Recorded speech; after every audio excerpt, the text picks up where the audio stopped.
Ajá. Ya chicos, entonces empecemos. ¿Dónde estamos acá? Primero voy a compartir pantalla. Pantalla. Vamos a... Mejor está bien, en un comienzo. Creo que debe alcanzar tiempo, como ya tienen ustedes. Ya está viendo mi pantalla, ¿no?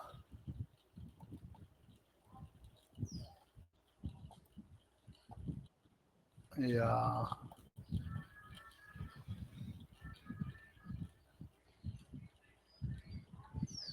Creo que hemos repasado con ustedes hasta la semana 4, ¿no? ¿O no? Dime la verdad, cuéntame.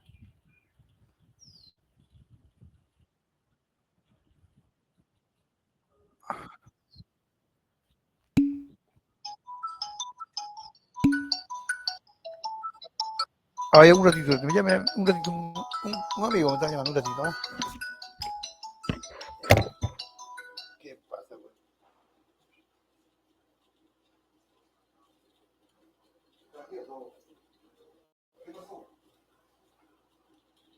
Ah,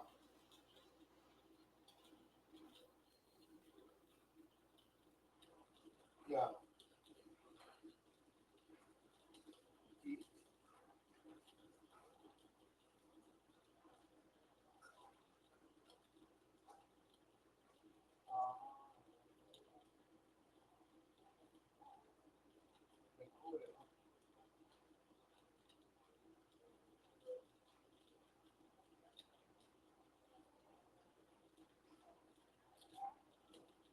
No, porque quebrado que soy le encubre, porque si me cae la cabeza,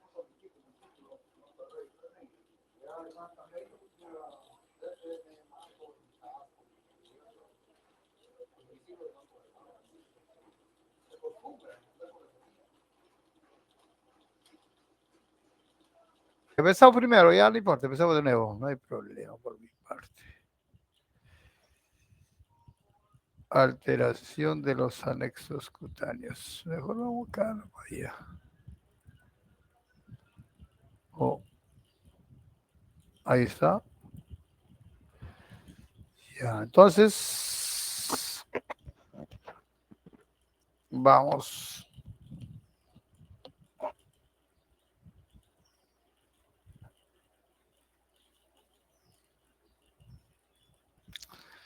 La caspa, a ver, ¿cómo la caspa? Bueno, ¿me escucha? Hola, hola, ¿me escucha? Sí, Listo. Entonces, dentro de lo que es las patologías, las alteraciones, vamos a ver al estado, como dice, estado descamativo, que está exagerado, ¿no? Es la sobreexpresión del estado descamativo, o sea, esa sobreexpresión del estado descamativo, ese descamarse del cuero cabelludo, acompañado con picazón, con prurito, ya eso le va a catalizar a lo que es la caspa. El otro, la seborrea pues es una hipersecreción de tejido graso, ¿no? De tejido graso. El cuero cabelludo va a estar engrasado y engrasado. La alopecia, una caída del cabello. Eh, aunque puede deberse a muchas causas, ¿no? Bueno, uno puede ser por traumatismo, si es cicatricial, en la cual prácticamente son irreversibles ya desde la raíz del pelo, y ha habido lesión, entonces ya no va a haber pues nuevamente, no va a crecer nuevo pelo, entonces va a ser cicatricial y va a producir alopecia cicatricial. La sequedad de la capilar, una alteración, o sea, va a haber poca presión de sebo al revés, ¿no? En cuanto a los hongos, en cuanto a las uñas, tienen que ver que una de las patologías frecuentes es los hongos en las uñas. Casi siempre como relacionado con hongos en los pies. Y estos hongos en las uñas también siempre están relacionados también con, no, de repente el paciente tiene cierta inmunosupresión,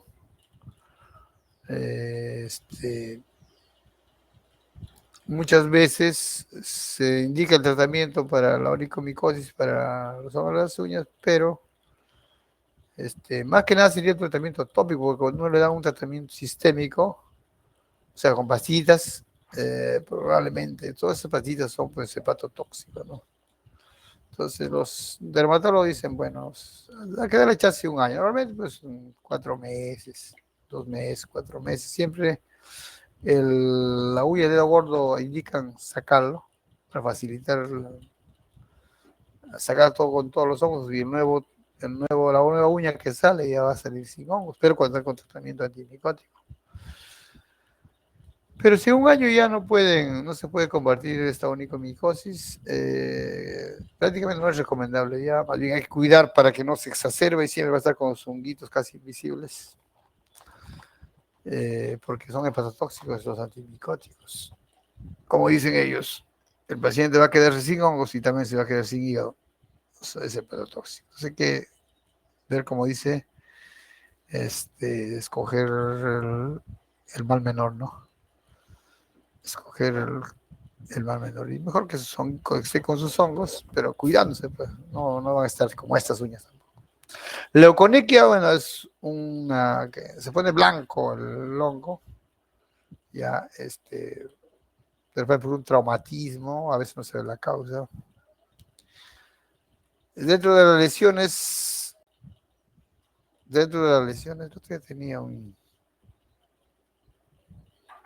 sí, creo que, o sea, a ver si tengo aquí un ratito. Acá tenía un PPT sobre lesiones elementales, un ratito. Lo encontré, un 5. Creo que está en mi disco, un ratito, un 5, vamos a ver. Un 5, déjame buscar si tengo acá para que vean las lesiones con las patologías. Dermato. Aquí está, ya, mira. Cosas elementales, no voy a hablar en relación a la PPT de ustedes, no voy a meterme en cosas más grandes. Creo que está mejor que su diapositiva de ustedes. A ver, vamos a ver. Porque aprenden, ¿no? ¿Qué será? ¿Qué será? No es. No, tan feas estas. Eso no es lo que les he dicho. Espera. Acá entonces. Tampoco es, no sea pucha. No es. Lo otro día una clase con otro grupo de otro sitio. Uy, ay. La dermatología, donde su dermatología no hay. No lo guardé. No está. Seguro otro disco era. Porque de acá son muy diferentes a lo que les vamos entonces a sus diapositivas ustedes. Porque si no los voy a confundir más. Vamos. Ya, cerramos de acá. Vamos acá, la segunda semana. Segunda semana. Lecciones primarias ya. No lo descargo. Si descarga. No descarga, ese es un problema. Y abajo voy a abrir nomás. Ahí está. Vamos ahí. Lesiones primarias. Entonces hemos dicho que lesiones primarias son aquellas lesiones que aparecen en piel sana. En piel sana. En eso vamos a ver entonces muchas características como dónde está, cuántos son, qué tipo de lesión es, cómo se ha distribuido, la forma de la lesión, es el tamaño, su color, su perfil, sus bolos, contorno, su consistencia y si está infiltrado o no está infiltrado. Mácula. Entonces hemos dicho que mácula es como si usted a una piel sana le echan una pintura, ¿no? Un tinte, se derramó la tinta del lapicero y lo pintó. Eso es una mácula. Pero por supuesto que no lo han pintado ustedes, sino naturalmente se ha pintado, ¿no? Entonces las máculas son cuando mide menos de 1 centímetro y mayor de 1 centímetro una mancha. Puede ser por variación de la melanina. La melanina es un pigmento que pinta la piel. Puede ser por alteración de los vasos sanguíneos, a veces trabasa los vasos sanguíneos, puede ser por pigmentos endógenos. ¿No? Pápula, una lesión elevada, mire, le pone su dedo, usted se eleva acá, es un granito, granitos que han visto, que tiene, algunos han tenido, pero que no pasa la epidermis, ¿ya? Esa hay que diferenciar, todo esto no llega a pasar la epidermis, todo se queda en la epidermis. Por eso cuando ustedes lo sacan, ya sana completamente sin dejar cicatriz. Basta que pasa la epidermis y ya deja cicatriz. Pápulas. Conjunto de pápulas, o en todo caso, las lesiones se le van más grandes, se llaman placas. Y pues acá la enfermedad que tiene placas es la psoriasis. Ahora, nódulo es una lesión elevada, pero también más profunda, más grande, que llega hasta la dermis, por decirlo, etapas más profundas. ¿No? Entonces, hay otra fórmula también de lesiones elevadas y profundas, que son los tubérculos, no los tumores, que son de borde irregulares, la infiltración de los tumores. El abón también es como una lesión elevada, pero que van a ver ya de manera irregular. La goma es cuando un nódulo se suaviza, se pone suave y sale como un líquido, ¿no? Aquí está el abón, una pápula. La vesícula, cuando es más de un centímetro ya. Acá dice 0.5, puede hacer para algunos autores, pero ya un tope de un centímetro. Más de un centímetro, una ampolla. Y ejemplo de enfermedad ampollar, el pénfigo. La lesión elemental del pénfigo es la ampolla, ¿no? Luego la pústula, cuando esa ampolla debe estar con el líquido, pero el líquido purulento, pus. Cuando ese líquido es encapsulado, con gran cantidad de pus y con restos celulares, ya no se llama pústula, se llama absceso. Cuando es un líquido que está con una cubierta membranosa, así como está acá, y profundo o grande, quiste, ¿no? Quiste, un líquido ahí. Listo. Entonces, no. Esto cuando se hace así vuelve a lo mismo. Ratito, seguimos. Aquí está, igualito, mácula, cambio de color. Pápula, nódulo, es profundo, mayor de 1 centímetro y profundo. Vesícula es menor de 1 centímetro, pero con contenido líquido. Ampolla es más de 1 centímetro con lo mismo. Pústula es chiquito, de medio 1 centímetro si quieren, pero con pus. Listo, nada más. Todo siempre se hace interrogando, examinando, eso es obvio. Ya está claro, no hay muchas cosas para poder preguntar difícil acá, está fácil. Ya he repetido. Vamos a la tercera semana. Vamos a avanzar. Bien. Doctor, usted está repitiendo lo mismo, está aburrido. Sí, pues casi lo mismo. Lo que pasa es que ustedes están ya prácticamente fijando los conocimientos. Para a ver si aquí se lo descarga. Sí lo descargo. No sé por qué algunos descargan, era su truco. Listo, chicos, excelente. Entonces, tercera semana, ¿no? Ahí vamos a ver lesiones secundarias. Entonces, se llama lesión secundaria cuando la lesión se produce encima de una piel sana, perdón, una piel ya dañada o que tenga una lesión primaria. Bien. Entonces, vamos a lo que es ya acá. Entonces, tenemos clasificación por pérdida de sustancia, por lesiones caducas y por residuales. Ustedes siempre tienen que... Hay muchas formas de clasificar las lesiones elementales y primarias, secundarias, ¿ah? Pero usted tiene que siempre respetar su PPTs, porque eso lo hizo la escuela y tienen que respetarlo, ¿no? Porque en otras escuelas lo refieren de otra manera. Todos valen, ¿eh? No voy a decir que no valen, todos valen. Por pérdida de sustancias, quiere que ha perdido una sustancia, ¿no? De la piel, una parte. Erosión, vamos a ver, por acá debe estar erosión. No está. Erosión cuando han perdido una pérdida, mira que este es erosionado, una pérdida de sustancia, perdió. O sea, esta era una herida, pone que hay un pénfigo así de repente. No un pénfigo, un impétigo, ya un impétigo. Un impétigo y ¿qué ha pasado? Se ha pelado esta parte. Y al pelar la parte superficial se ha como raspado, pelado. Pero no llegó no pasó la capa basal de la epidermis. Solamente se ha pelado la epidermis nada más. Por lo tanto, eso va a cicatrizar normal. Perder sustancia de la epidermis. Cuando ya es más profundo, le hace úlcera, ¿no? Una úlcera, esto ya pasa a la epidermis, llega a la capa de hermis, hipodermis. Cuando es más profundo y más amplio, la herida igualito. La fisura cuando se pone como una solución de continuidad, de piel seca sobre todo, la fisura y que traspasa también la epidermis. Y fístula cuando hay comunicación entre dos erosiones, por decir, ¿no? Una parte se comunica con otra, como este hueco se comunicara con este otro hueco, en un mismo pie, ¿no? Eso se llama fístula. Son lesiones, ya son lesiones profundas.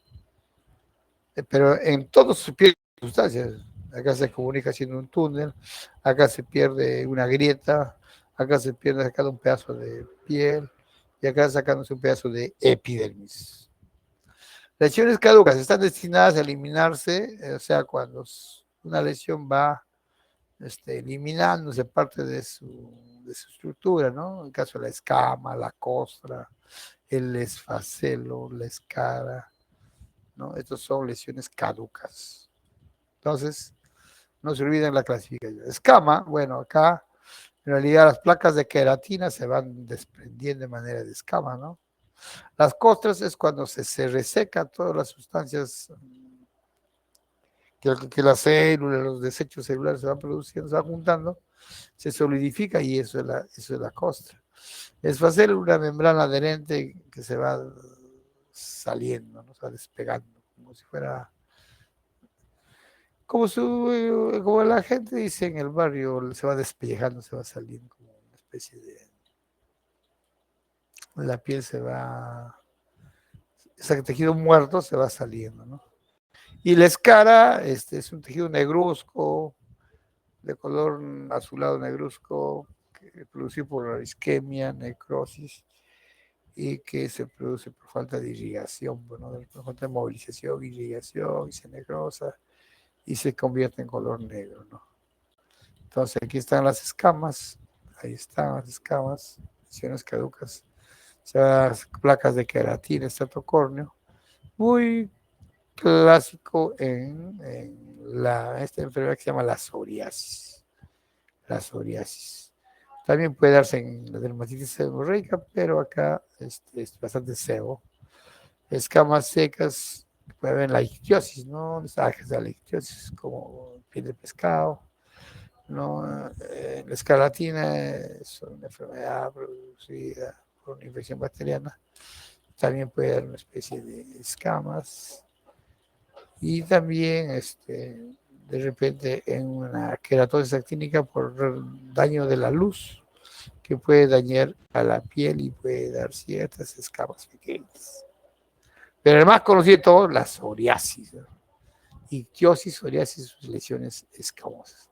Costra, mira, acá de sangrado está resecando, se forma una costra, acá esta lesión del ministerio muy impetio, se va sangrando un poquito, va saliendo una líquido, una secreción muy espesita, y con todos los dendritos celulares se seca y se forma una costra, ¿no? Una costra.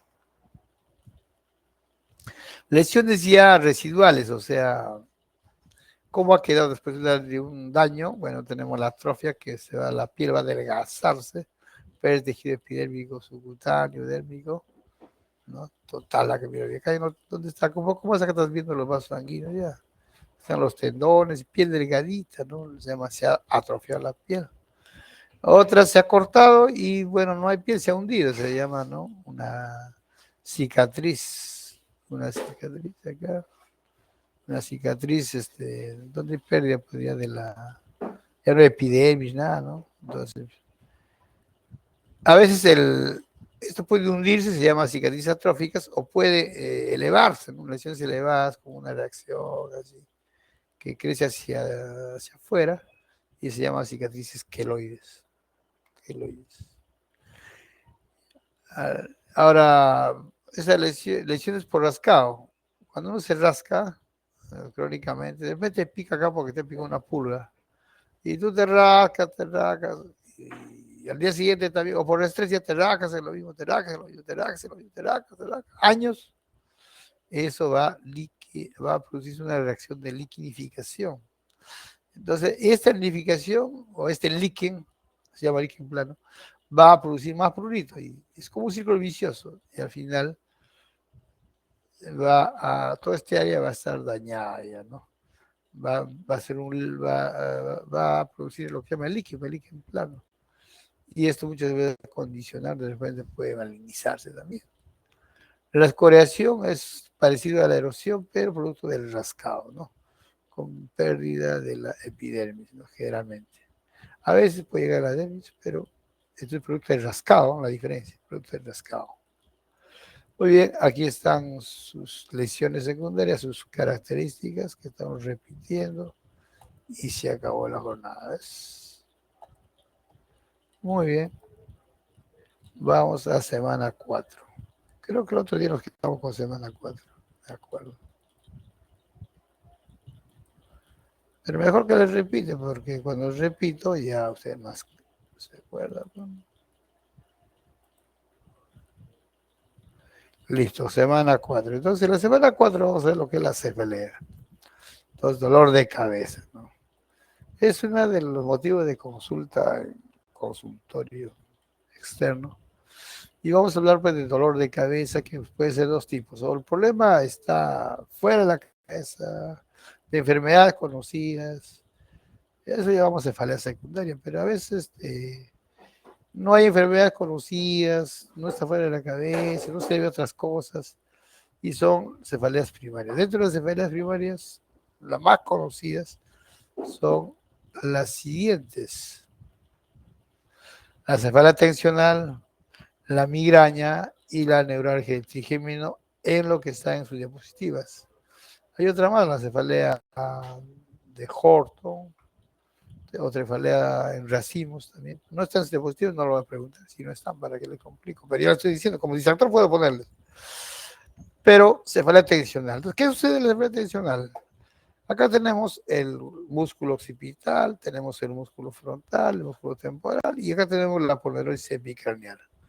Entonces el músculo se contrae porque uno tiene un problema, está estresado, por decirlo, por el estrés intenso, la tensión nerviosa, la preocupación, se contraen los músculos de acá y al estira pues hasta ponerosis, y duele la contractura, duele el estiramiento de estas estructuras. Y esto se llama la cefalea tensional. Es un dolor de cabeza en forma de casco, ¿ya? En forma de casco, como de casco, bilateral en todo, cefalea global en toda la cabeza, desde la frente hasta la nuca. Asociado pues a tensión, a presión nerviosa, a tensión, a estrés, ¿no? Y listo, calma con los relajantes musculares, con un analgésico. La migraña clásica, nomás la clásica para que no se confunden. La clásica migraña casi es un dolor de la mitad de la cabeza, no de la cara, la mitad de la cabeza. Es una cefalea hemicraneal, como dice acá. Tiene carácter hereditario, la abuelita es migrañosa, la mamá migrañosa, la nieta migrañosa. También puede dar a varones. Está asociado pues a síntomas como náuseas, vómitos, fotofobia, fonofobia, ¿no? Horror a la luz, a la bulla. Su dolor no es como en forma tipo opresivo, en forma de casco, sino es pulsátil, ¿no? Como si pulsara, ¿no? Otra patología es la neuralgia del trigémino. Bueno, para recordarle, se habla del nervio trigémino, es un nervio quinto paracraneal que nace de su origen aparente en la protuberancia, luego se engorda y da origen a la ganglio de Gasser. Del ganglio de Gasser dan 3 yemas, la yema 1, quinto 1 o nervio trigémino, oftálmico, ¿no? Oftálmico, el quinto 2 maxilar superior, el quinto 3 maxilar inferior. Pero ese maxilar inferior va a dar inervar pues a los dientes, ¿no? Y duele por el diente, si alguna vez ha tenido los dientes, duele pues así tipo punzante, tipo eléctrico, así, como en salvas, ¿no? Punzante. Un dolor agudo, fuerte, intenso, ¿no? De la mitad, pues, del diente, de la mitad de la boca, ¿no? No en toda la boca, sino una parte nada más. Entonces, más o menos esas mismas características tiene la neuralgia del trigémino, pero no por el diente está sanito. Simplemente habrá una lesión pues, en el nervio, ya sea en el oftálmico, ya sea en el maxilar superior o en el maxilar inferior, y va a doler pues en la hemicara, la mitad de la cara, ya, a manera del dolor de diente, como punzadas, ¿no? Y así es la neuralgia del trigémino. Entonces, no, aprende este cuadrito, esas son las tres formas, nada más. Después de eso, las cefaleas secundarias, ¿ya? Por traumatismo, de repente tiene una patología vascular, un accidente cerebrovascular tipo isquémico o obstructivo o hemorrágico como una hemorragia, un sagrado, ¿no? Entonces ambos van a producir dolor de cabeza o se manifiestan por dolor de cabeza. La presión alta, cuando sube la presión, dilata o empuja, la sangre empuja las paredes de los vasos sanguíneos y va a doler la cabeza.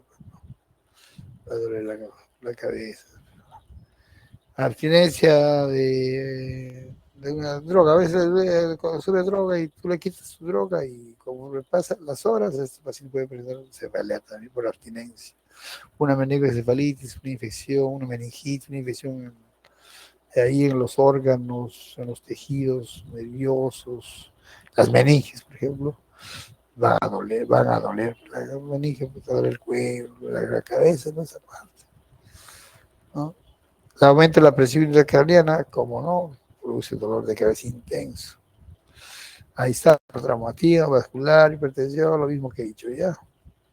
Se acabó la jornada. Entonces, chicos, las preguntas van a ser un poco para pensar la mitad. Entonces, ya tienen 10 puntos asegurados, por lo que veo. Pero si no pueden pensar, pueden recordar, pero no plagiar, ¿no? Entonces, ya van a tener unos puntos más. A ustedes más me parece que veo la mayoría más les gusta por recordar, ya tienen opción mitad para recordar y mitad para pensar, ¿no? Entonces, para pensar hay que hacer pocos datos típicos, conocidos, y pensar nada más, ¿no? Ya no necesitan que nadie les sobre, no necesitan mirar nada, solamente cerrar los ojos y pensar, ¿no? O mirarte y pensar, ¿no? Listo, vamos a ver si esto viene o no viene, qué tal está esta diapositiva. No, ya está feo. Vamos a ver de otra manera. A ver. El trastorno de la sensibilidad. Entonces, el trastorno de la sensibilidad, vamos a ver acá. Esto sirve para hacer preguntas. Vamos a ver lo más conocido. Parestesias. ¿Qué es parestesias? Son adormecimientos, sensación de hormigueo, después de un adormecimiento, como si algo tuviera como hormigueo, bueno. A veces ustedes cruzan los pies un rato y se adormeció y luego está volviendo, ese hormigueo son los parestesias. Las parestesias. Pero eso es ustedes, porque están sentados 2 horas estudiando. Pero hay personas que ni siquiera estudian y les da parestesias, ¿no? De repente, un paciente con hipotiroidismo, que tiene mixedema, ¿no? Ahí. O en todo caso, de repente, un paciente diabético, ¿no? Tiene lesión neuropatía diabética, puede tener parestesias. No solo tiene parestesias, puede tener alodinia. ¿Qué es la alodinia? El paciente toca la sábana y le duele, toca la frazada, le duele, toca el tapas con el dedo, le duele. Pero si es tacto, confunde mucho, entre comillas, confunde mucho, el cuerpo confunde mucho al dolor por el tacto. O sea, tú haces tacto y como si le doliera. Bueno, ¿qué es hipoestesia? Es disminución de la sensibilidad. Eso ya puede ser una compresión, una tumoración, una compresión, algo, ¿no? Por ejemplo, hipoestesia, una lesión en el nervio, no lleva la sensibilidad hacia arriba. Por compresión puede ser, pero no solo por compresión, de repente le ponen un anestésico, lidocaína, y da por anestesia, sí, pues, cuando está bien anestesiado, pero si está a medias, una hipoestesia. Ay, me duele un poquito, doctor, siento un poquito, es hipoestesia, ¿no? Disminución de la sensibilidad, la otra es pérdida completa de la sensibilidad. La disminución, percepción del dolor, hipoalgesia. Analgesia es el total, hipoalgesia es que le duele un poquito. Ya, y pudiera haber otro que donde le duele mucho, es hiperalgesia. Pero no se olviden de la parestesia y de la alodinia, muy frecuente en pacientes con neuropatía diabética. Acabo de recordar ahora, a ver, algunas situaciones como la neuropatía. Acá lo que tienen que recordar es ¿qué cosa es una mononeuropatía? Aquí está, ¿no? Una lesión en un nervio, pero un nervio periférico, lesión acá, de repente acá hay un tumor, de repente hay un traumatismo, y acá como está pintadito de rojo, una mononeuropatía. Una polineuropatía acá de repente, ¿no? Donde, como dice acá, en forma de guantes o de un calcetín, ¿no? Acá está la neuropatía, acá está la sintomatología, acá como si hubieran puesto unas botas o guantes. Entonces, eso frecuentemente uno de los ejemplos es el diabético, la polineuropatía diabética. El dolor en la raíz nerviosa, bueno, la radiculopatía, ¿no? Donde va a haber un dermatoma o donde pasa un nervio, va a producir una alteración ahí, siguiendo un dermatoma, ¿no? Pero el daño está en la raíz, como el nombre dice, radículo, en la raíz del nervio. Pero lo va a sentir en una zona donde inerva esa raíz de ese nervio. Síndrome medular anterior, bueno, todo le dejas intactos o sanito el cordón posterior y el daño pues está en el cordón anterior. Y dentro de esos tienen que pensar que aquí está pues, estamos hablando de sensibilidad, aquí está el haz espino talámico lateral. Y va a haber, pues, como bien dice, un trastorno de la sensibilidad, ¿no? de este haz espinotalámico lateral, ¿no? Que va este haz espinotalámico lateral lleva, pues, lo que es la sensibilidad del dolor y la temperatura. Entonces va a tener, pues, ese tipo de... No puede llevar el dolor de temperatura, no va a sentir nada. Pero para eso tú tienes que recordar la vía, ¿cómo es la vía? Y les he dicho que la vía es, como dice, esto se llama haz espinotalámico lateral o cruzado. ¿Y de qué viene eso? A que no va a sentir del otro lado, porque aquí está este lado izquierdo, esto es la médula espinal. Acá al lado izquierdo está pues la piel, que va a estar con terminaciones del dolor y la temperatura, ¿no? Sus receptores. Viene la primera neurona, aquí está su núcleo de primera neurona, luego va a ingresar al asta posterior, hace sinapsis con la segunda neurona, se decusa al otro lado, por ahí sube hacia arriba, espino talámico. Si le están diciendo espino talámico, ¿dónde termina este asa? En el tálamo, no puede terminar no dice espino cerebeloso, no dice espino talámico. Entonces llega al tálamo y el tálamo le he dicho que es un órgano de relevo de las vías ascendentes y de ahí del tálamo se va hacia la corteza parietal, ¿no? Para identificar qué es, cómo nos está doliendo, cómo es la temperatura, cómo es el dolor, qué es el dolor, qué será, cuánto será, todo eso. Lo interpretamos en la corteza parietal del lado contralateral porque la lesión es en el lado izquierdo, pero se va a partir de la médula asciende por el otro lado, ¿no? Y se percibe en el lado contralateral. Muy bien, lado derecho. Entonces, no se olviden cuando hablamos de síndrome medular anterior.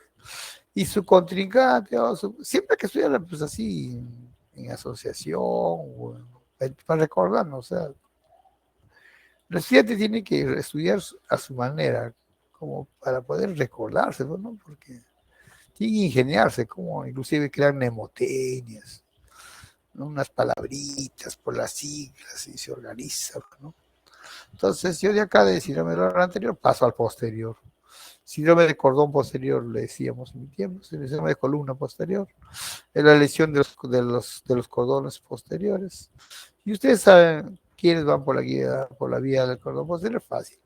Entonces, por acá tienen la piel y también pueden ver acá de repente este, ¿cómo se llama? Oh, los usos musculares, los conductos tendinosos, ¿cómo se llaman? No, los corpúsculos tendinosos de Golgi, que van a recepcionar por la posición del cuerpo, la vibración por ahí, otra sensibilidad que es la vibración vibratoria, la propioceptiva, que es la posición de nuestro cuerpo, la sensibilidad epicrítica, donde usted puede pues, discriminar, pues, qué es lo que están percibiendo de manera bien estricta, ¿no? Eso se llama la sensibilidad epicrítica, o sea, epicrítica, analítica perfecta. O sensibilidad fina, ¿no? Yo meto mi mano al bolsillo y me doy cuenta que estoy sacando 10 céntimos o estoy sacando un sol, ¿no? Es fácil darse cuenta. Pero eso lo he volado gracias al tacto fino. Entonces, ese tacto fino o epicrítico, esa sensibilidad vibratoria con el diapasón, o esa sensibilidad propioceptiva que yo me doy cuenta que en ese momento estoy, mi talón apoyado al piso, mi pie derecho y mi pie izquierdo está montado a mi pie derecho y mi pie izquierdo, entonces la punta de mi zapato apuntando hacia la derecha, a la izquierda. ¿Cómo sé? Por la propiocepción, o sea, por la posición la sensibilidad de la posición de mi cuerpo en relación al espacio. Y esa sensibilidad, pues una sensibilidad fina, pues todo eso, ¿no? Entonces llega de acá, ¿no? De los receptores, lo lleva a través del nervio, que es de la raíz posterior, que es sensitivo, y no hace sinapsis en el asta posterior por nadie. Llega al cordón posterior y por el cordón posterior sube hacia el bulbo y recién en el bulbo hace sinapsis con otra neurona y luego de hacer sinapsis se decusa al lado contralateral y asciende por el lado contralateral hasta el tálamo, ¿no? Desde el bulbo hasta el tálamo, ¿no? Y del tálamo ya hasta la corteza parietal para identificar qué tipo de sensibilidad, para interpretar, pues, si mi pie se va a la derecha, a la izquierda, si está vibrando no con la persona, etcétera, etcétera. Tacto fino. Entonces, todo esto va por el cordón posterior. Entonces, esto es bonito para un caso clínico en el cual hay lesiones acá en el cordón posterior, como en la tabes dorsal, o sea, en la sífilis terciaria, ya hay lesión en el cordón posterior y el paciente va a tener pues dificultad para percibir la vibración, el tacto fino y también lo que es la propiocepción, ¿no? Entonces, esto se llama síndrome de cordón posterior. Ahora hay lesión posterior, síndrome de cordón posterior por deficiencia de vitamina B12. Ya esos tiempos, antes había bastante tabes dorsal, ahora hay poco. Ahora que hay bastante diabéticos, entonces los diabéticos suben metformina y no solamente eso, cualquier tipo de deficiencia de vitamina B12 te puede dar pues, neuropatía. Dentro de las neuropatías, ese síndrome, bueno, cualquier trastorno neurológico, el trastorno neurológico es el síndrome de cordón posterior, deficiencia de vitamina B12 y también en la sífilis terciaria o tabes dorsal. Problema de lo que es el síndrome de Brown-Séquard.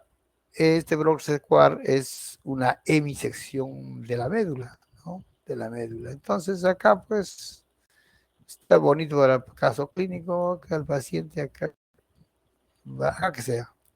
Acá tenemos la vía de dolor a temperatura, acá tenemos la piel que siente el dolor de temperatura a través de sus receptores, asciende acá, bueno, entra al sistema nervioso central, luego a sinapsis con el enlace posterior, se decusa y debe ascender como espino talámico lateral. Pero si acá se lesiona por un tumor, un traumatismo, ¿no? Entonces no va a sentir, pues, no en la misma lesión, sino en el lado contralateral, no va a sentir. ¿Qué más no va a sentir? Como está afectado también el cordón posterior, del mismo lado, toda la vía propioceptiva, epicrítica que debería ascender por acá, está bloqueada, pues, dañada. Pero homolateral del mismo, o ipsilateral del mismo lado de la lesión. Entonces, eso es síndrome de hemisección medular. Sección completa, creo que está acá. Bueno, sección completa es cuando totalmente se secciona la médula y lógicamente de lo que está lesionado para abajo no va a sentir nada, bueno, bilateralmente. No va a sentir nada bilateralmente. Para remate, si quieren, van a tener también un problema motor, no va a poder moverse también bilateralmente. Generalmente, si usted por la altura del ombligo se lesionan toda la médula, el paciente va a tener pérdida de la movilidad de los miembros inferiores, que se llama paraplegia. Y también va a tener, no va a sentir nada, ¿no? Ningún tipo de sensibilidad de la lesión para abajo. Y listo, ¿no? Y listo. Bueno, esto ya saben, ¿no? Ya saben, solo para recordarles. Acá no hay para hacer preguntas, un poco así. Un ratito, de repente me llaman.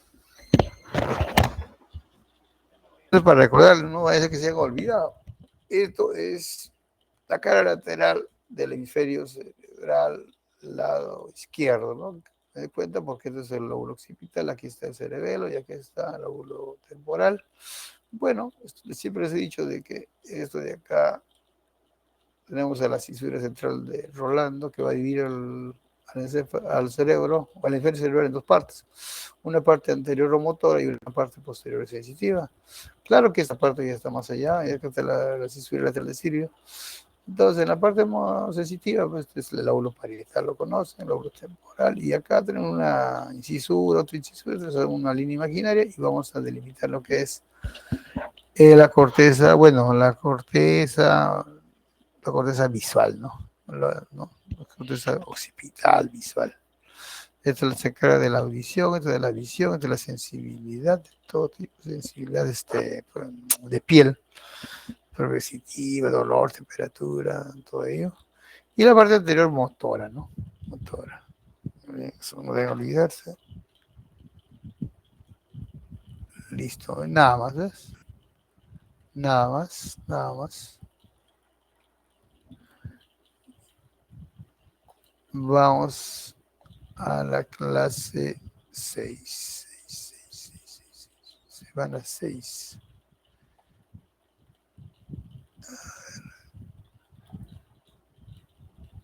Ahí está. Acá vamos a ver seguro de la vía piramidal. Ahí está, sí se puede abrir.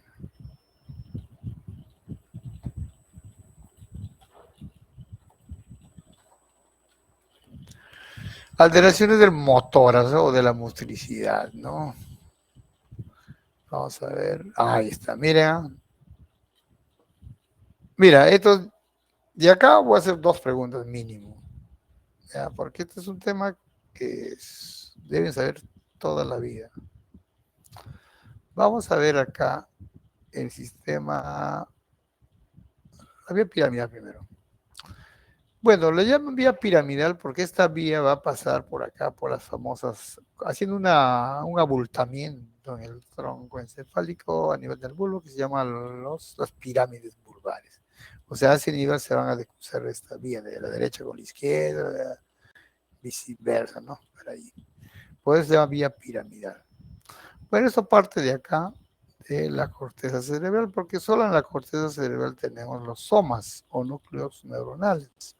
Y de ahí van a manera de un ramillete de flores, van a formar una corona radiada, ¿no? La corona radiada, luego el ramillete va a tener su tallo donde agarran ustedes el ramo de flores, y aquí está, y es ya más, ya no está anchado o esparcido, sino ya está compacto.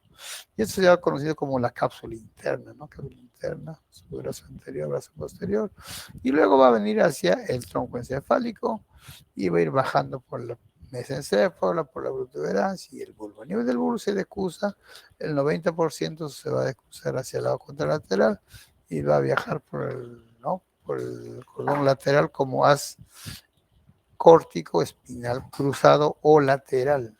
Entonces viaja y una vez que viaja llega pues a la altura por si está a la altura del hombro, de los miembros superiores, se va a meter, digo, ¿no? Se mete hacia el asta anterior y ahí queda y hace sinapsis con la segunda neurona que va a salir como raíz anterior y luego va a formar el nervio, ya sea de bueno, los plexos nerviosos, pero al final va a formar los nervios periféricos. Y va a llegar pues a un músculo, ¿no? Para poder efectuar a llegar para realizar el movimiento, ¿no? Y es voluntario porque esto yo lo estoy haciendo, qué parte de mi cuerpo lo quiero mover, es algo voluntario. Muy bien, ahora el 90%, el 10% ese no se decusa, baja de frente, pero cuando llega a la altura del miembro superior, como dije, de todas maneras se va a decusar y va a hacer sinapsis con la segunda neurona. Muy bien, listo. Entonces acá tenemos la segunda neurona, ¿no? Que va desde la anterior hasta el órgano efector, hasta el músculo. Muy bien, ahora, ¿cuál es el problema? El problema acá está que puede haber interrupciones en este circuito, ¿no? Esta conexión, que puede ser interrumpido en la corteza cerebral, acá a nivel de la columna radial, que es muy raro. Lo que es frecuente es en la cápsula interna, es bastante frecuente y bien, para preguntas de examen son interesantes porque te va a dar una parálisis del lado contralateral casi en forma homogénea, ¿no? En forma homogénea. También puede haber el circuito a nivel de la mesencéfalo, a nivel de la protuberáncea o a nivel del bulbo, o sea, la lesión puede estar en cualquier parte. También puede ser a nivel medular, claro, ¿por qué no? Una lesión medular, ¿no? Y se acabó la primera neurona. La segunda neurona también puede tener sus lesiones, ¿no? Frecuentemente puede ser periférico por un accidente, un traumatismo, como ahora ya poco podemos ver, pero también para preguntas de examen en el enlace anterior. En el enlace anterior ya estamos hablando de la segunda neurona. Acá frecuentemente, o en todo caso muy conocido, es la enfermedad de la poliomielitis. Ahí tienen una deposición de síndrome postpolio, en la cual el paciente va a quedar pues, con una alteración neurológica muy característica del síndrome de la afección de segunda neurona, como síndrome postpolio. Entonces las preguntas van a lesión de primera neurona y lesión de segunda neurona. ¿Ya? Esto va a venir como caso clínico sobre todo. Y cuidadito, se confunda. Bueno, ya espero que no se confunda. Entonces,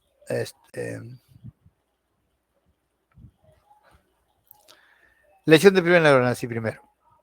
¿Qué pasa cuando se lesiona la primera neurona que va desde la corteza cerebral hasta el asta anterior de la médula, pero en el lado contralateral? Hasta ahí va la primera neurona.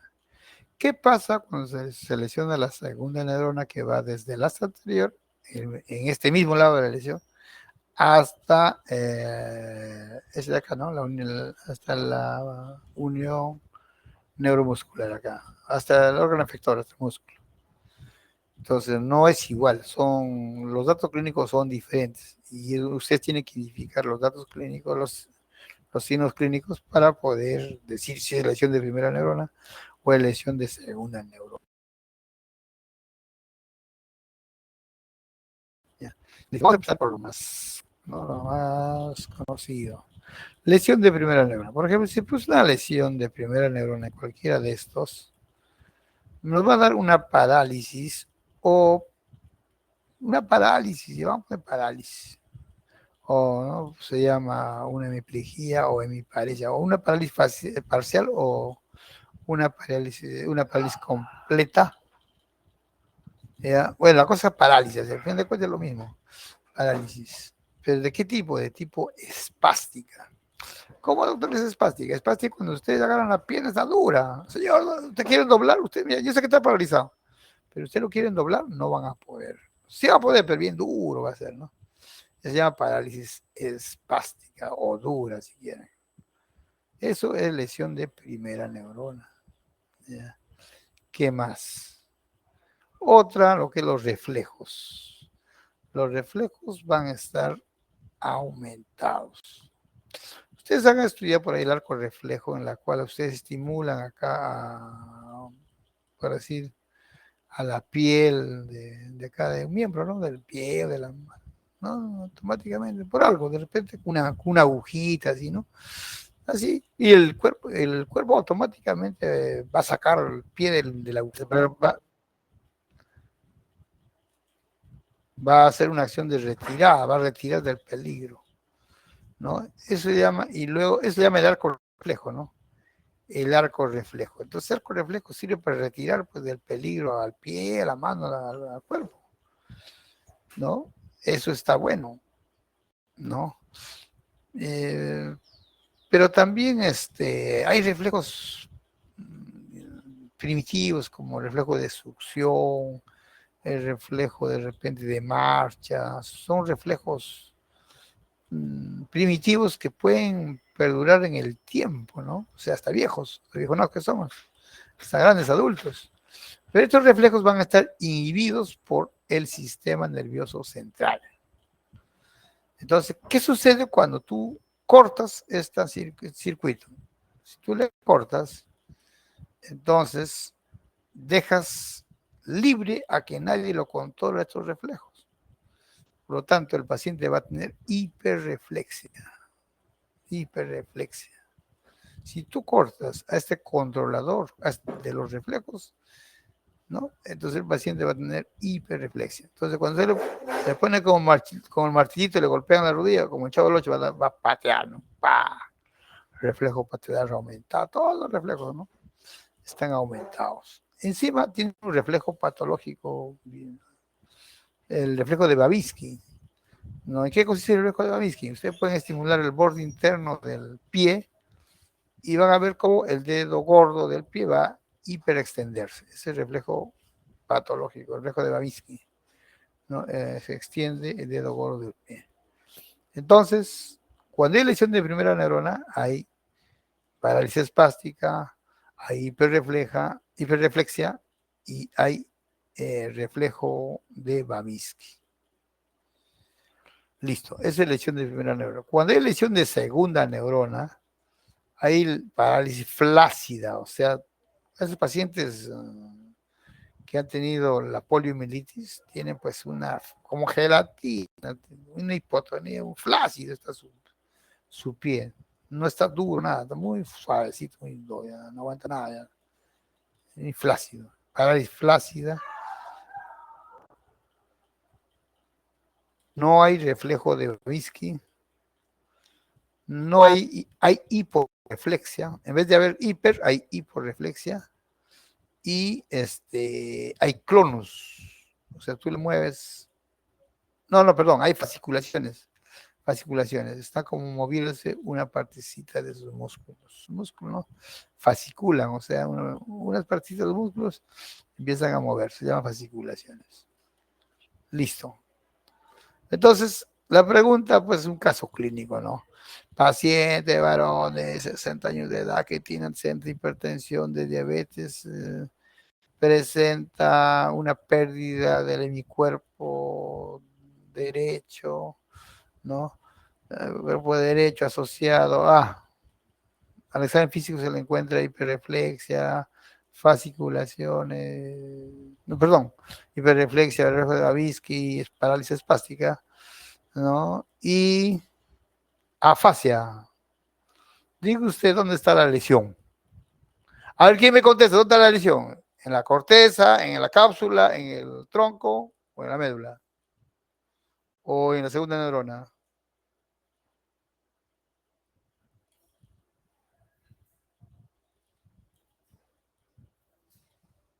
Chicos, ¿En la cápsula?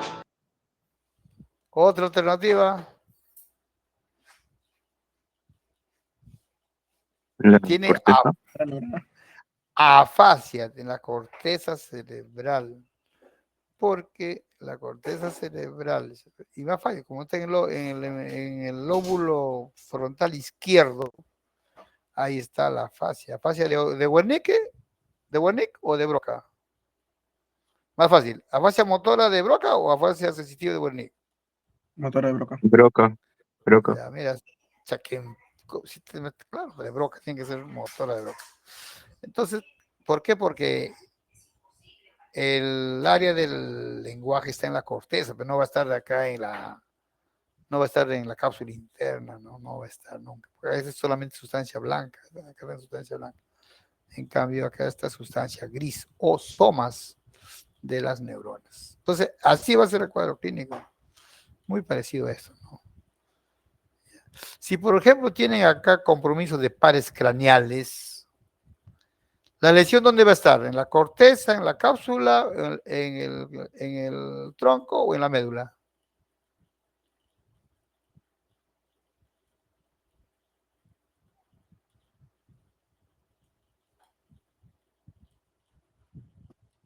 ¿Cuál?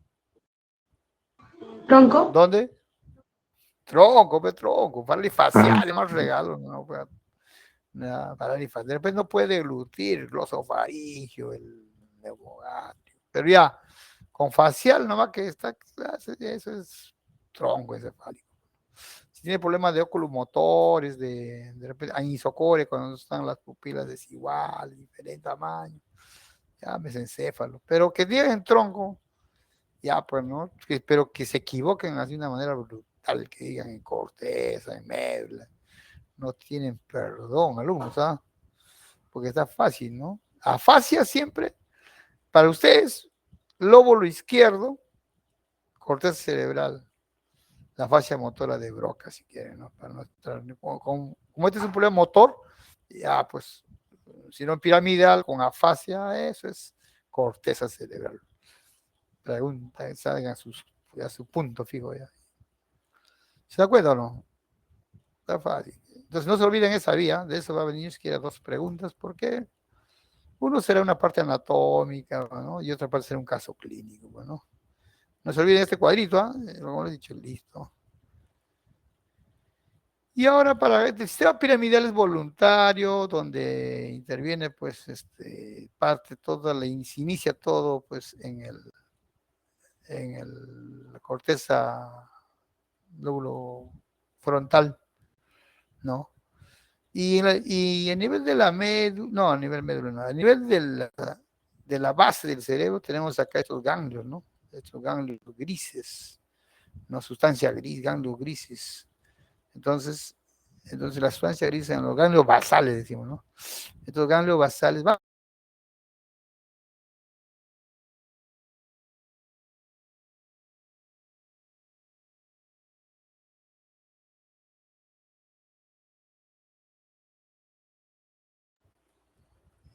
Entonces, eso no es el único, ¿eh? Aquí está bien claro. A ver. Todas las demás influencias descendentes de las neuronas motoras. Un ratito. Sí. Dren biliar. Ay, que le quite, pues. El este está, pero no recién está, ¿no? El reciente está. Ah. Ah. Y entonces, el sistema piramidal se encarga de donde tú decides a dónde te mueves, ¿no? Derecha, izquierda, delante, atrás, ser parte voluntaria. Pero los demás órganos que ayudan al movimiento se llama sistema extrapiramidal. Para ustedes, tenemos dos, son más, pero los más conocidos son los ganglios basales y el cerebelo. Entonces, los ganglios basales están ahí, ¿no? Los ganglios de la base, ¿no? ¿No? Los ganglios de la base, aquí están justo por donde está cruzando la cápsula interna, son los axones, dendritas, axones ¿no? De los, estos son axones, son axones de las piramidal, van bajando y aquí están los ganglios de la base, que se va a encargar del sistema, ¿no? De la parte involuntaria para ayudar al movimiento del sistema, o sea, del movimiento, se llama sistema extrapiramidal. Si el sistema piramidal es voluntario, eso es involuntario, pero va a ayudar al movimiento voluntario. Y no solamente el órgano basales, también el cerebelo encargado, relacionado a lo que es el equilibrio y el tono muscular también. Muy bien. Ya, acá le han puesto enfermedades, en la cual de todas las más conocidas es ¿no? La esclerosis lateral amiotrófica, ¿no?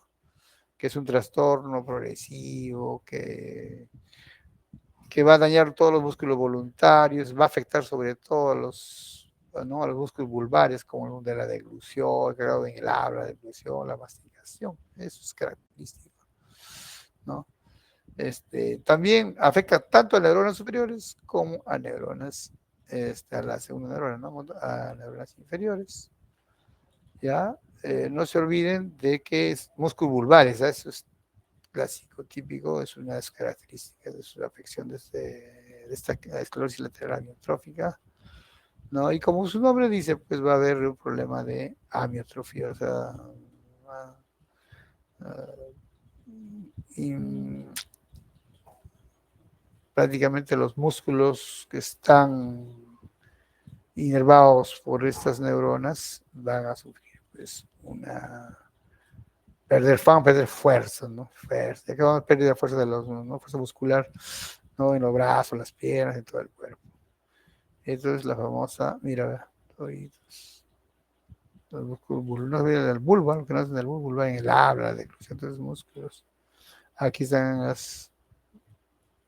Esta es otra. No se olviden de la ELA, ¿ya? Del ELA, perdón. No, de la ELA, de la esclerosis lateral amiotrófica, muy conocido. Ya, quizás lo pregunto, quizás no, probablemente que sí deben saber. Pero de lo que es síndrome piramidal, sí tienen que estudiar eso.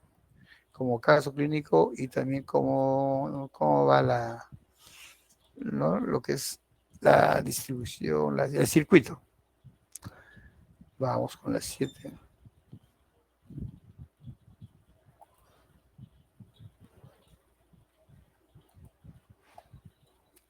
Ya.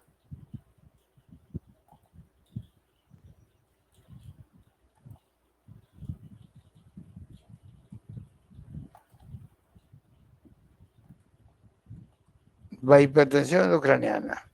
Bueno, la, la caja o la cavidad craneana, pues una caja rígida, ¿no? El hueso no se va a estirar como la barriga. Tú comes bastante, vas a ser el único que va a suceder que se hincha la barriga y no está barrigón, ¿no?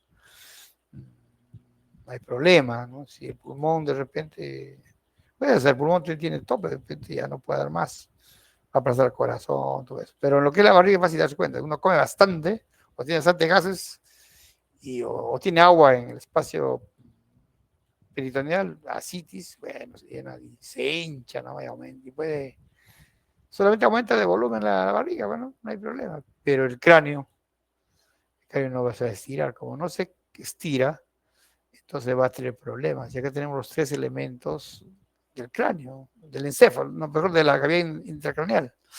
Tenemos la sangre, tenemos tejido nervioso y el líquido cefalorraquídeo. Entonces debe haber un equilibrio, pues, ya se repartieron los territorios en los volúmenes, ¿no? O sea, si esa persona ya se sabe qué cantidad de tejido nervioso hay, qué cantidad de vasos en los vasos sanguíneos, qué cantidad de sangre hay, y en las cavidades ventriculares, qué cantidad de líquidos cefalorraquídeo hay. Entonces, mientras todo va en acuerdo, no va a haber ningún problema. Pero basta que, o sea, cuando uno aumenta, el otro debe disminuir un poquito y se ponen de acuerdo y no pasa nada. Pero cuando en uno de ellos, esos 3 elementos, aumenta de una manera brutal, entonces prácticamente va a desorganizar todo. ¿Y qué va a producir? Pues lo que se llama un aumento de la presión dentro del cráneo, se llama hipertensión endocraniana, que normalmente, pues acá tenemos el famoso PIC, que mide de 3 a 15 mililitros de mercurio o 20 centímetros de agua, que también lo puede preguntar porque son valores muy conocidos. ¿Ya? Entonces, o porque aumenta el tejido nervioso, un tumor cerebral, por ejemplo, o porque la sangre aumenta, un hematoma, porque la sangre aumenta porque se desangró acá y vino más a aumentar, un hematoma. Puede ser subdural, epidural, ¿no? Un hematoma o intracerebral, un hematoma. O sea, aumenta la cuenta, aumenta el volumen sanguíneo, pero ya medio solidificado. O de repente acá hay una obstrucción en todo el circuito de drenaje de la circulación de líquido cefalorraquídeo que se llama hidrocefalia. O en todo caso aumentó el líquido cefalorraquídeo y ya perjudicó. ¿Y qué hizo? Produjo el aumento de la presión intracraneal, ¿no? Intracraneal. Presión intracraneal que puede deberse a muchas causas: hematoma, subdural, epidural, tumor cerebral, una colección de pus dentro del cerebro, una hemorragia dentro del cerebro, Volumen incrementado, de repente un infarto cerebral, a veces hay, ¿qué es infarto? Muerte de tejido nervioso por una isquemia cerebral, una obstrucción, pero se edematiza, pues, ¿no? Edema citotóxico se edematiza y edema ya pues se hincha y va a aumentar la presión intracraneal. Ya, entre lo más conocido, entre lo más conocido. De repente, incremento de volumen cerebral y sanguíneo. Bueno, acá hay una injuria traumática, un trauma de un TEC, ¿no?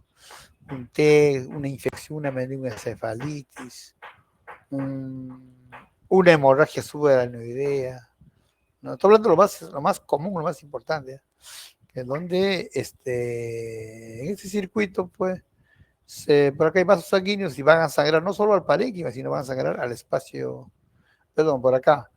Va a sangrar al espacio ventricular y el ventrículo va a ir con su líquido cefalorraquídeo y su sangre y va a ir por acá al espacio subaracnoideo. La cosa es de que va a producir una hemorragia subaracnoidea, se llama subaracnoidea, ¿no? ¿No? O sea, dentro del espacio, dentro de los ventrículos y va a sangrar y va a estar también sangrando o aumentado o la sangre va a correr por el espacio subaracnoideo. Si uno le hiciera una punción lumbar ahí por ¿no? Como la gente dice, le vamos a sacar líquido a la columna, le sacamos líquido y va a ir con sangre, porque todo circuita, todo va a circular del encéfalo con la médula espinal por todo el espacio subaracnoideo, entonces al final de cuentas se va a llenar de sangre, ¿no? Por eso se llama hemorragia subaracnoidea. Bueno, entonces no estaba esperando, nadie había esperado que el espacio subaracnoideo se va a llenar de sangre, entonces va a aumentar pues la presión intracraneal, ¿no? Incremento del líquido cefalorraquídeo, cefalorraquídeos en la cual el drenaje de los ventrículos va a estar obstruido, al cual se llama hidrocefalia, entonces va a haber una hidrocefalia, ¿no? Nada más hidrocefalia puede ser comunicante cuando todavía pasa un poco de líquido de un ventrículo a otro ventrículo, de repente ya pues que no pasa nada, se obstruye totalmente, se llama hidrocefalia no comunicante. Pero al fin de cuentas, hidrocefalia. Todos ellos van a aumentar la presión intracraneal y que va a producir pues tres signos importantes, ¿no? Ya clásicos. La cefalea progresiva, muy... de lo que de repente la gente dice, doctor, he tenido una cefalea de vez en cuando, no nos referimos a una cefalea primaria, tensionada. Esta cefalea es progresiva y de alta intensidad, muy intenso la cefalea. Un vómito sin nada, vómitos explosivos de manera escopetazo, por ahí tengo una foto, y un edema de papila, ¿no? Esta cefalea, vómitos explosivos y edema de papila. Ahí está. Entonces, esos son los tres signos clásicos que nos puede determinar una hipertensión endocraniana. Ahora, de acuerdo a las causas, nos va a producir pues alguna otra manifestación, ¿no? Si hay un tumor, de repente va a convulsionar. Si tiene un ACV, va a tener una hemiplegia o hemiparesia, ¿no? Etcétera. Si la lesión es a nivel cerebelo, va a tener pues un trastorno en ataxia, ¿no? Cerebelosa, un trastorno de equilibrio por lesión cerebelosa, etcétera, ¿no?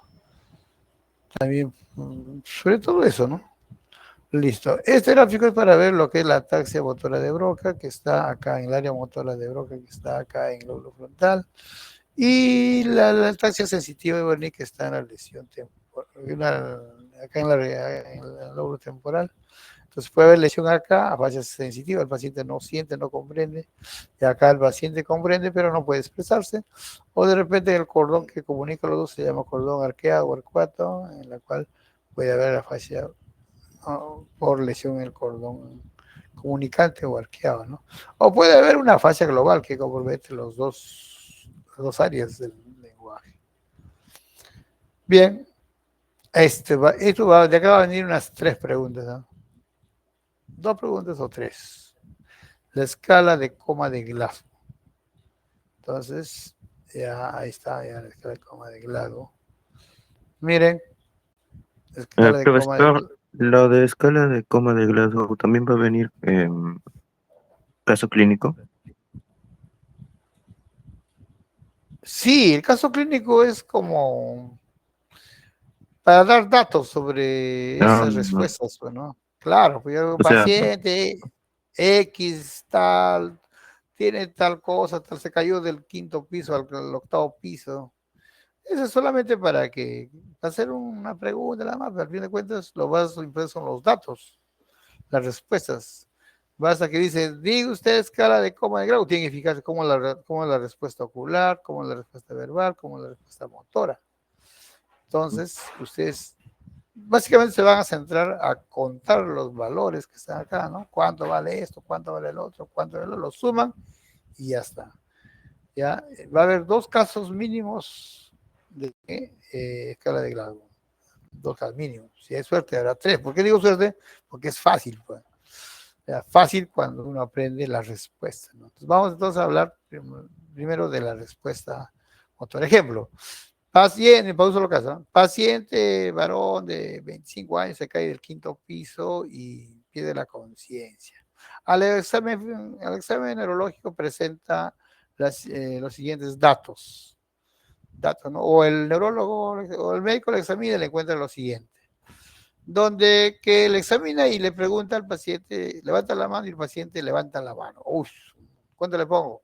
6 puntos porque está levantando la mano, ¿no? Levanta la mano derecha, levanta la mano, lo responde el paciente, está respondiendo. Le pongo 6 puntos. Y el paciente además está bien orientado, le ha preguntado qué estaba haciendo en el quinto piso, está caminando, ahora cayó al primer piso, se siente bien, sí, ¿cómo te llamas? ¿Dónde estás? ¿Qué día soy? Bien orientado, totalmente orientados. Lo cual es una cosa irreal, ¿no? Quinto piso de esta muerte. Ya.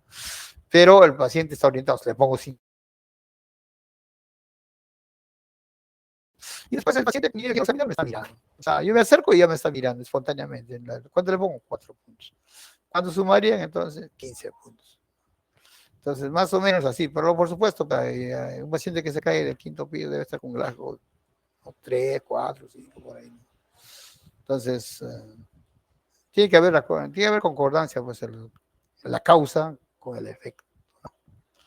Entonces, más o menos, pero le digo, usted tiene que fijarse, no en la causa mucho, quizá le puede orientar, pero tiene que fijarse en la cantidad, en contar los puntajes de acá.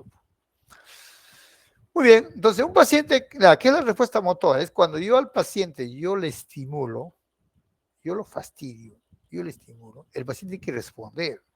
Eso es respuesta motora. Ya, si yo le estimulo dándole órdenes, es un estímulo. Si el paciente me obedece al 100%, bien, bien. Le digo, levanta la mano derecha, le pongo 6 puntos. Si no me hace caso, yo me acerco y le doy, pues, le produzco dolor, ¿no? De repente le agarro, le presiono con mi puño, ¿no? La región external, ¿no? El pecho, le presiono y el paciente localiza mi mano, me agarra incluso. Entonces, y le pongo 5 puntos. Pero de repente yo le presiono, ¿no? Le provoco dolor ahí en el sternón y no quiere agarrar mi mano, no puede, apenas se mueve para acá, para allá. 4 puntos. Ya, mira, no localiza el dolor, ¿eh? Pero si de repente el paciente yo le presiono con mi mano, ¿no? Con mi puño, y el único que hace es flexionar el antebrazo sobre el brazo, a manera que quiere defenderse, ¿no? Como para un box que se defiende, ¿no? Un puñete, el boxista se defiende, ¿sí o no? Doblando el antebrazo sobre el brazo, tapándose la cara, igualito ese paciente también. Va a estar tirado, pero lo único que va es flexionar el antebrazo. ¿Cuántos puntos le pongo? 3 puntos, nada más. No ni localiza el dolor, ni obedeció, nada, pues, solamente flexiona el antebrazo. Se llama rigidez de descerebración, perdón, decorticación. Decorticación. Si yo le provoco dolor y solamente voy a la muñeca, hay una extensión del miembro superior, pero con flexión de la muñeca, en el momento que yo le produzco dolor, entonces se llama rigidez de descerebración. ¿Cuánto le pongo? 2 puntos.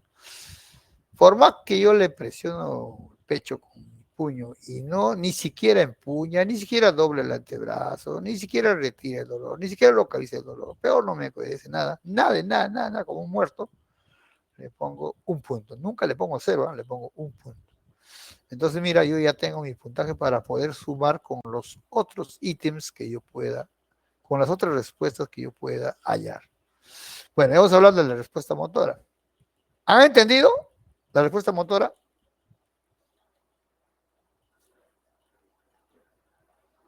Conteste. Sí, doctor. Listo. Muy bien, me alegro que hayan entendido. La respuesta verbal es cuando yo al paciente le tiene que responder con la boca. Tiene que responder con la boca. Verbalmente, por eso dicen, ¿no? Entonces yo al paciente le puedo preguntar, bueno, le pregunto, me acerco y le pregunto, de repente le digo, pero me tiene que responder con la boca. Acá me responde con movimiento. Acá, por dice motora, acá me responde con la boca verbal, por eso dice, hablando, ¿no? Hablando o con sonido, con la boca, pero le digo, señor, ¿cómo ha amanecido? Y me dice, ha amanecido bien, doctor, ya la pastilla me ha hecho bien, ayer recuerda que yo me recetó su tramadol, voy a calmar el dolor. Y yo veo que tiene coherencia, exactamente, está muy bien que me está respondiendo. Entonces yo le pongo 5 puntos, ¿no? Porque sí, efectivamente yo le he estado tramador y ahora la noche ha dormido bien. Y le pregunto, porque cuando la enfermera vinieron anoche a dar tu pasita, sí, doctor, y una flaquita, la que trabaja así, entonces me convence que yo estoy convencido que el señor está bien orientado, bueno. Más o menos a qué hora vino, a medianoche, o después de la cena, sí. Ah, después de la cena, sí. Entonces yo me oriento, me doy cuenta que está bien orientado el señor, le pongo 5 puntos. Tiene que evaluar o sea, su respuesta verbal, pero que esté bien orientado. Pero si el paciente, yo le pregunto lo mismo, le digo, señor, ayer, ¿cómo va el dolor? ¿Ha mejorado? Y el paciente de repente me dice, sí, he mejorado no, como diga, que me diga, de repente sí, pues eh, me ha aplicado mis ampollas, ya mi glucosa ya está bien, o me habla otras cosas, ¿no? Pero ¿cómo? Yo lo noto confundido, pero todavía me está respondiendo. Wow. Un ratito, Héctor.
Ya, entonces, bien orientado, el paciente conversa bien, pues, ¿no? Bien, así, no hay duda, ahí te conversa igual como un sano, ya, sanito el paciente.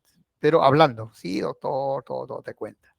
Confuso es cuando tú no le entiendes, habla una cosa, otra cosa, se confunde. Inapropiados son cuando dan palabras que no encajan. Entonces le dice, señor, ¿cómo duerme anoche?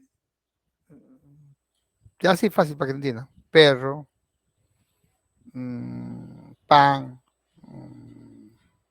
no vino. O vino si quieren ya. Son palabras que no encajan, no, por nada. Ni siquiera algo puedes entender, nada. Ni siquiera está confuso, son palabras nada más. Y palabras incomprensibles prácticamente son sonidos nada más. Pueden ser, ahora tú puedes decir, ¿cómo me comunico con este paciente? De repente le produces porque si tú un paciente, tú le produces, está dormido, tú le presionas por decir el pecho, el paciente dice, ¿qué pasa? Te puede decir, ¿no? Doctor, ¿qué pasa? No me va a doler. Te puede decir, está bien orientado. Después te puede contestar de la misma manera, pero medio confuso. O de repente pronuncia algunas palabras ya inapropiadas, pero cuando produce unos sonidos incomprensibles, como o sea, no se entiende nada, no es ni siquiera una palabra. Esos son, pues, lo que se llaman sonidos guturales, solamente sonidos. Le pones 2 puntos. Entonces, vamos ahí. Orientado 5 puntos, confuso 4 puntos, palabras que no encajan uno con el otro 3 puntos, y sonidos 2 puntos. Y cuando no te responde nada, de todas maneras le pones 1 punto. De todas maneras, nunca pongas 0. ¿Han entendido lo que es la respuesta verbal?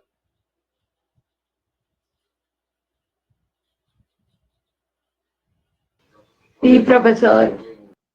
Listo. La respuesta ocular es Ya, muy bien. La respuesta ocular es cuando uno entra para pasar visita, los pacientitos son pues 8 de la mañana, quiere que lo evalúen, quiere irse de alta, quiere preguntarte algo, ¿no? Así son, pero no te dicen, pero te miran. Tú llegas y cada paciente conoce a su médico, o si no lo conoce a su médico, en su mente dirá, pues este extraño, ¿quién será? ¿De qué especialidad será? Si que no te conocen. O este es el doctor en su mente, ¿no? La cosa es que espontáneamente te mira. O sea, está abierto los ojos y espontáneamente está abierto los ojos sin que tú lo despiertas, nada, tiene los ojos abiertos. Hasta te sigue la mirada. ¿Cuánto le pones? 4 puntos, ¿no? Pero de repente el paciente te ha cerrado los ojos y necesita que tú le hablas. Señora, señora, tiene que estimularle verbalmente, con verbala, dice verbala, y abre los ojos. Sí, doctor.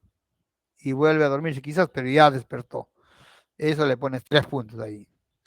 Si de repente tú le dices, señora, señora, y no despierta, y tiene que hacerle doler, producirle un estímulo doloroso, de repente con el puño de tu mano, en la región external, y recién abre el ojo y después se vuelve a dormir, por el dolor, estímulo doloroso, le pones 2 puntos. Pero así le aplatas y le presionas y le presionas, y ni con el dolor abre los ojos, entonces le pones 1 punto, ¿ya? 1 punto. Y nunca le pones 0. Entonces ya tienes pues ahí, ¿no? Las 3 respuestas. Respuesta motora de movimiento, respuesta verbal, ¿no? O con la boca, les digo, para que me entiendan. Y la respuesta con los ojos, para que me entiendan, respuesta ocular, entonces es fácil, ¿no? ¿Han entendido la apertura ocular? ¿O la respuesta ocular?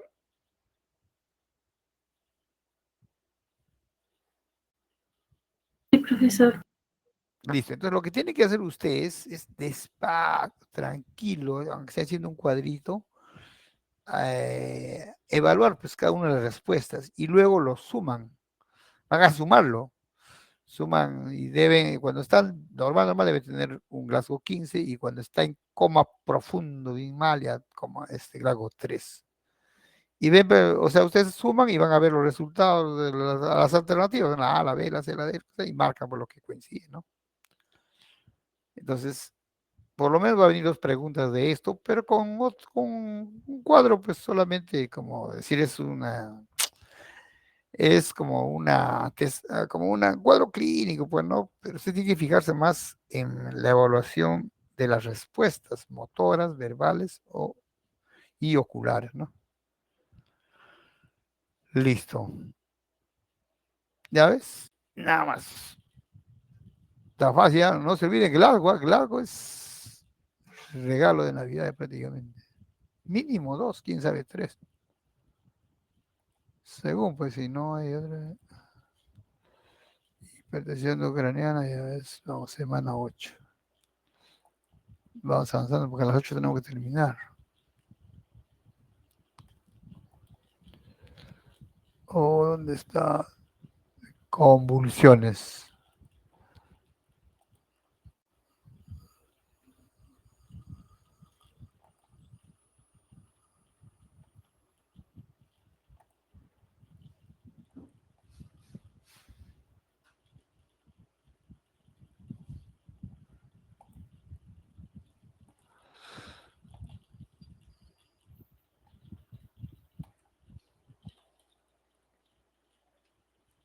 Convulsiones.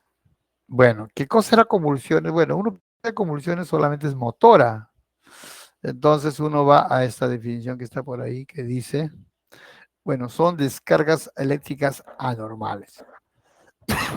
Entonces, en realidad son descargas eléctricas anormales que uno piensa que convulsión solamente son los movimientos, ¿no? Pero convulsión puede ser, usted sabe que el cerebro, el hemisferio cerebral tiene varios lóbulos, ¿no? Varias áreas, el área visual, la occipital, la temporal con su auditiva, la parietal con su somatosensitiva, la frontal con su función motora.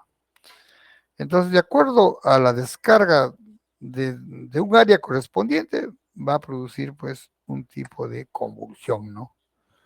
Un tipo de convulsión. ¿Ya? Entonces, en esto acá pueden venir definiciones, ¿no? O sea, ¿qué es una convulsión? Como tienen confusión ustedes, ahí viene la pregunta, ¿no? Listo, muy bien. Bueno, descarga paroxística, así de un momento a otro, ¿no? Como dice acá, una convulsión es un trastorno transitorio cerebral consecutivo a una descarga paroxística normal del cerebro, correcto. Muy bien. Vamos a la clasificación, acá esta clasificación. De este cuadrito es clásico las preguntas. Convulsiones parciales y convulsiones generalizadas. Parciales cuando inicialmente convulsiona una sola parte de nuestro cuerpo, ¿no? Y generalizada cuando convulsiona todo. Entonces, en parciales tenemos parciales simple o compleja. Simple es cuando no pierde la conciencia. Yo sé que parcialmente está convulsionando mi mano, nada más mi mano, pero no pierdo la conciencia, eso lo estoy mirando. Y compleja es cuando yo estoy mirando que convulsiona mi mano y me quedo dormido. Mentira, me pierdo la conciencia. El paciente está convulsionando su mano y pierde la conciencia. Son parciales complejas. Basta que ya pierda la conciencia, se llama compleja. Cuidado con las de acá se saca preguntas. ¿Ah?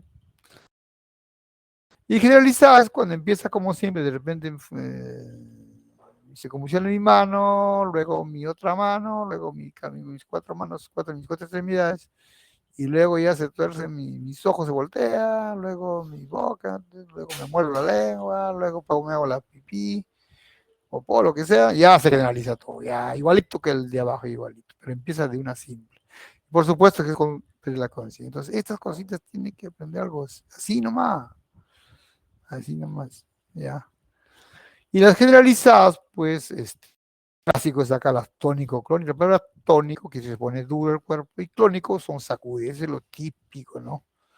Lo típico, y eso no va a faltar una pregunta a eso.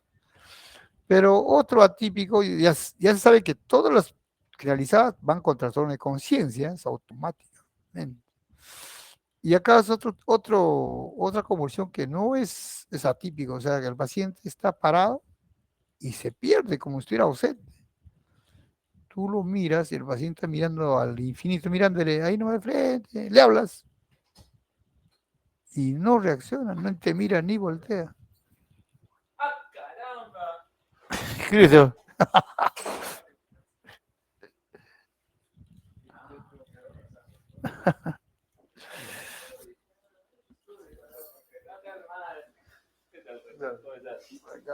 Las dos. ¿Hay algo para comer? Ah, Tengo leche con el café. Venden cafecito de avellana. Ya, entonces, crisis de ausencia, el paciente está paradito ahí y se pierde. Tú le pones la mano en los ojos adelante y ni te mira tu mano. Para que estuviera mirando al frente, no mira nada, se ha perdido, está como ausente. A eso lo han llamado crisis de ausencia o petit mal. Ya mira, hay platón de conciencia, pero acá no hay movimiento, no hay nada. ¿Se puede hacer la pila? Sí, se puede hacer la pila, pero frecuentemente no se hace, ¿no? Lo que se hace la pila es acá, tónico crónico. Tónico es cuando se pone duro su cuerpo, no se sacude, y atónico cuando se pone flácido, pierde la conciencia. Mioclonía es cuando se ponen sacudidas, o sea, contracturas musculares, ¿no? Mioclonías. Aquí están las definiciones. Un ratito.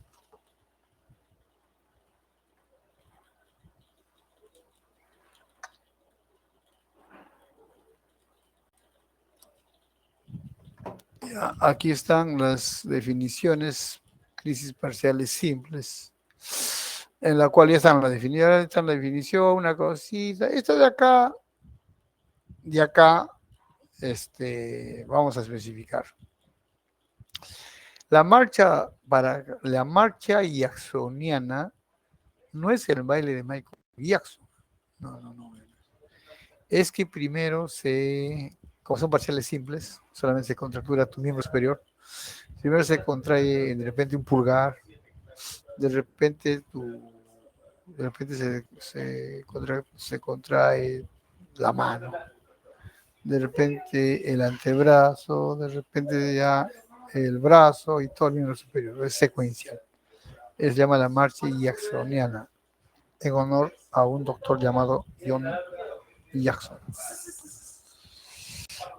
Parálisis de TOT es cuando el paciente tiene su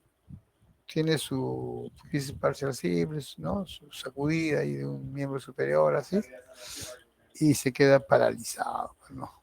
Como si fuera una hemiparesia, de un ACV, así parecido. Eso es parálisis de TOT. Pero se da en un marco de una crisis parcial simple, sin trastorno de conciencia, nada. Pero la parcial compleja ya saben con pérdida de conciencia,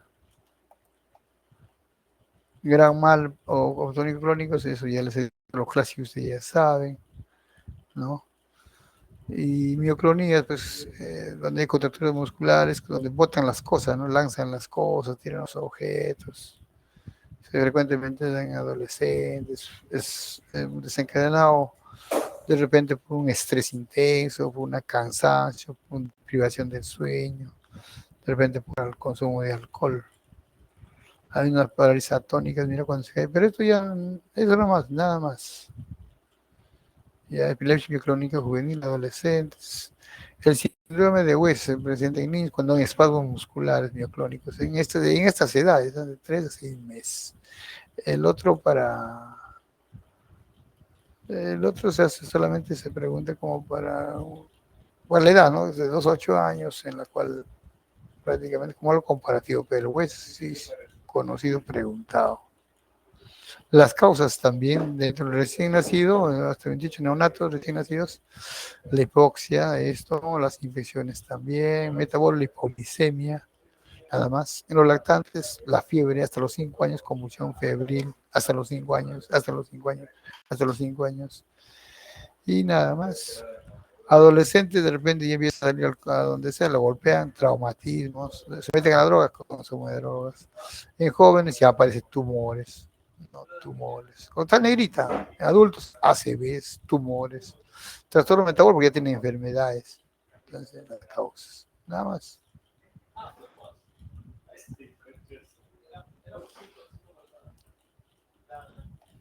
Vamos a 9.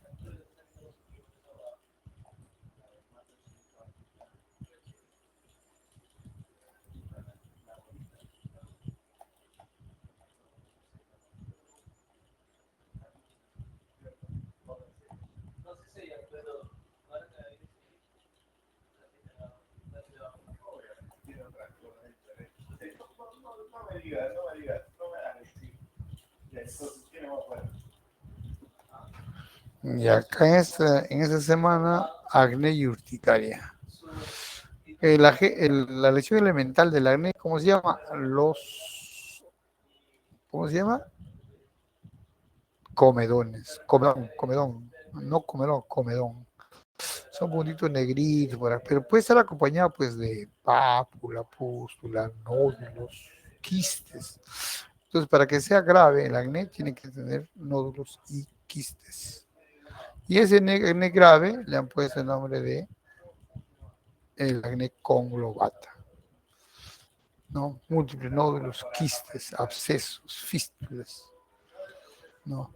El fulminas es un acné que aparece de una manera súbita y está acompañada de fiebre, artralgias, mialgia, neuropatía. Entonces, es la diferencia, ¿no? El fulminas. Lo demás es un acné simple en el adulto y en el adolescente, más frecuente en adolescentes. El acné está relacionado, pues, con las hormonas, ¿no?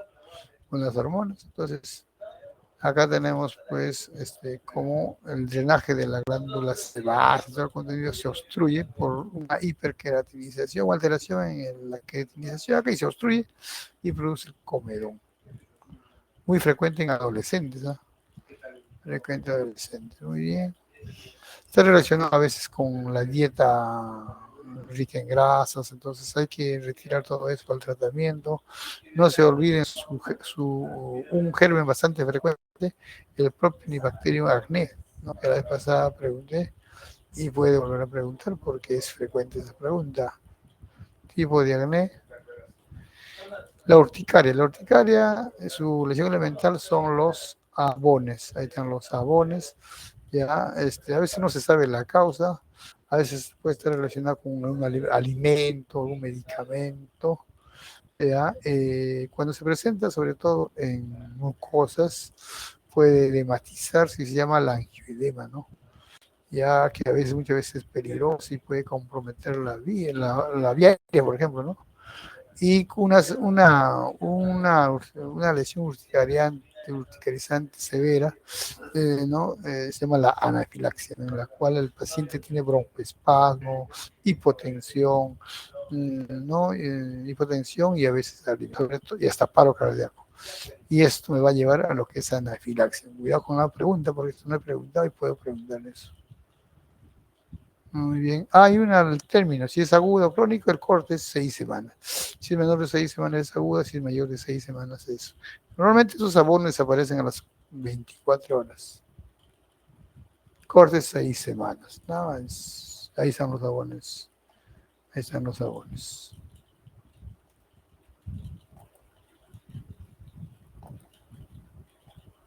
Vamos a las 10.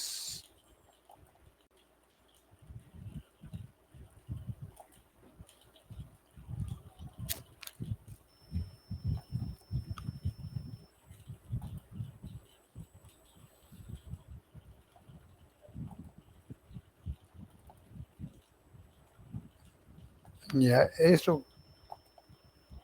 va a ser pasadito de acá.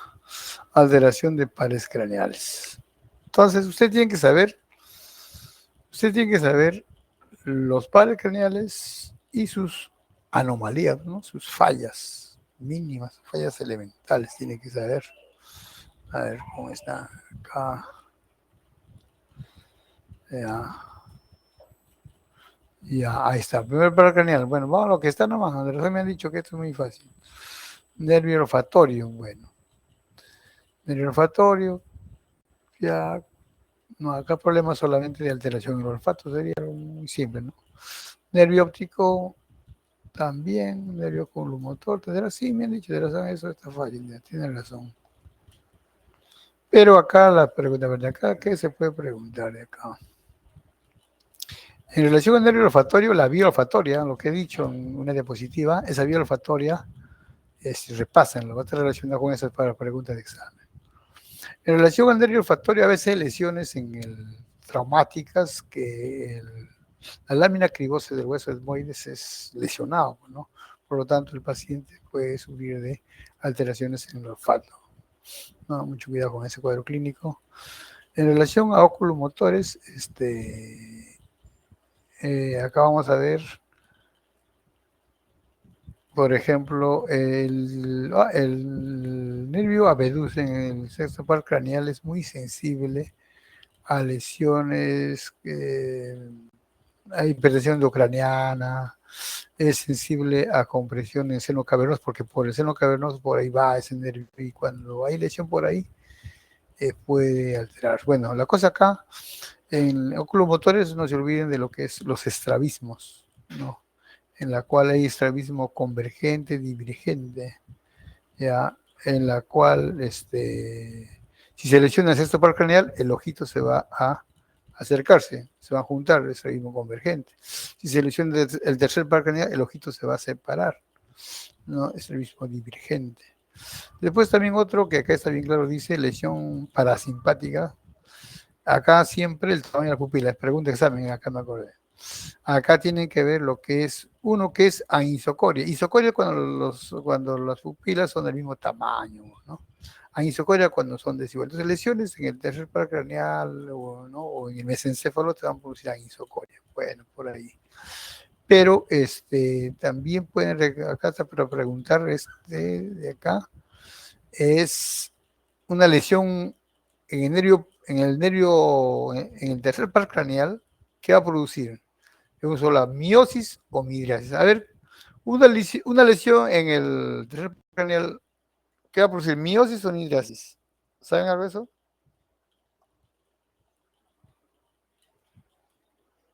¿Mm? Si contestan es porque, a ver, ¿va a producir miosis o midriasis? Midriasis, doctor. Correcto. Bueno, entonces, de repente no todos saben, pero acá sí, siempre lo preguntan eso. Voy a preguntar también eso. Sí, pues produce yo les he dicho que el simpático produce dilatación de la pupila, ¿no? midriasis o dilatación de la pupila. Y el parasimpático al revés, contracción de la pupila. Entonces, si los dos trabajan, no pasa nada, tenemos una pupila normal. Pero cuando se produce lesión en el parasimpático, lógicamente le va a dar paso libre para que domine el simpático, por lo tanto va a producir midriasis, ¿no? Midriasis. Entonces, no se olviden, ¿ah? No se olviden eso. Siempre cuando ya midriasis, ya pues una lesión del parasimpático. Por ahí va.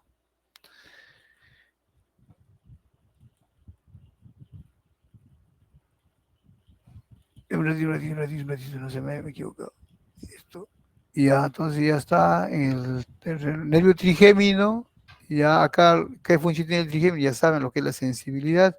Su alteración sería, pues, ¿no? Que tenga trastorno en la sensibilidad de, ya sea de la parte oftálmica como del maxilar superior, del inferior y sobre todo también, y si es inferior, trastorno para pues, no poder para la masticación, ¿no? Entonces está fácil darse cuenta. El motor ocular externo, ya lo he dicho, el facial. Entonces, esta pregunta siempre se da, ¿no?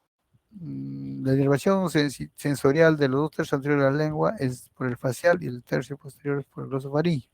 Entonces, cuando una lesión nerviofacial te va a dar pues, trastornos en la sensibilidad sensorial de los tercios anteriores de la lengua y trastornos motores en la cara, ¿no? Paralifacial, ¿no? Facial periférica, ya, periférica. Entonces, ¿cómo es la parálisis facial periférica? No sé si serán. Ahí nomás. La periférica, así nomás, así, apunten si es que no lo están en las demás diapositivas, es cuando el pacientito no va a poder arrugar la frente, ¿no? Basta que no arrugue la frente y no puede cerrar el ojo se queda abierto, ¿no? Se llama la parálisis de Bell, signo de Bell. Eh,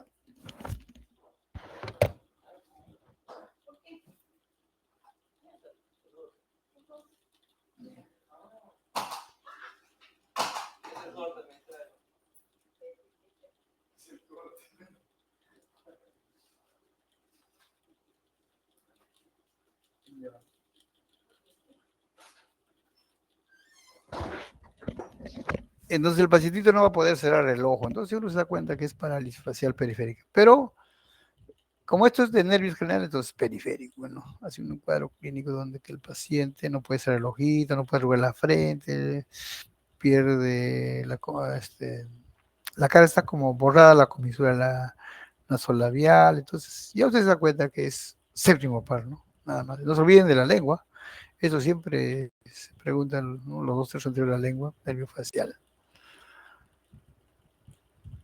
El nervio auditivo, y nomás lo dejamos, el 11, ya tiene que ver qué función tiene cada uno de los pares que deben saber. Ya para la deglución, el paciente cuando no puede deglutir, puede ser parálisis del noveno par craneal como del el décimo. Pero en el décimo no se olviden también cuando hay disfonía. ¿Por qué? Porque este nervio, el vago, también inerva a la laringe, a las cuerdas vocales. Entonces el paciente puede tener un problema de disfonía, parálisis de las cuerdas vocales. Entonces, en un cuadro clínico, cuando ven que hay problema en lo que es cuerdas vocales, disfonía, y a usted tiene que pensar lesión en el vago. Ahí no se mete el glosofaríngeo.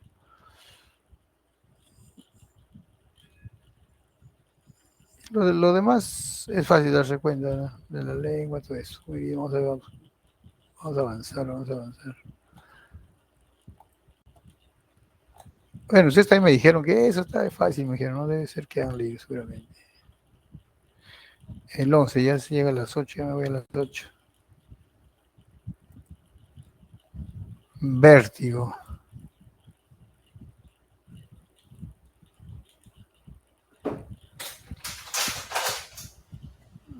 No, sí, sí, abrió. Pero mejor con PPT.